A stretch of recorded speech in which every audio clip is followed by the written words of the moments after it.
नमस्कार मंडळी, कशा आहात सगळे? मजेत आहात ना? तर नवीन दिवसाची नवीन सुरुवात. करवंद आणलेली आहेत गावावरून येताना, कच्चा फणसही आणलेला आणि कैऱ्याही आणलेल्या आहेत.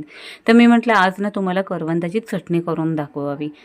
तर ह्याच्यासाठी मी ना आपल्या एक वाटीभर ना असं करवंद घेतलेले आहेत आणि ओलं खोबरं, लसूण, मिरची, थोडंसं अद्रक, जिरं थोडंसं असं सगळं घेतलं आहे. आणि ना हे मी मिठाच्या पाण्यात का टाकले सांगते, कारण ह्याला ना बारीक बारीक दांड्या आहेत. तर त्या दांड्यातून ना मग परत चीक हे व्हायला पाहिजे ना, त्यासाठी मी हे मिठाच्या पाण्यामध्ये साधारण 10 मिनटं तरी ठेवलेली. आणि मग नंतर त्याच्या बारीक बारीक जे दांड्या होत्या ना त्या काढून घेतल्या आहेत. आता मिक्सरच्या भांड्यामध्ये मी करवंद टाकून घेतली, 7-8 लसणीच्या पाकळ्या टाकलेल्या आहेत आणि मिरची टाकलेली आहे, अद्रक टाकलेलं आहे, कोथिंबीर घेतलेली आहे थोडीशी. तुम्हाला हवे असेल तर साखर टाकू शकता, पण मीठ आणि जिरंही टाकून घेतलेलं आहे. जास्त पातळ करायचं नाही, म्हणजे ओलं पाणी जास्त टाकायचं नाही. जेवढं खोबऱ्यामध्ये एकजीव होईल ना तेवढं करायचं. हे बघा, थोडंसं अगदी क्वचित मी पाणी टाकलेलं आहे.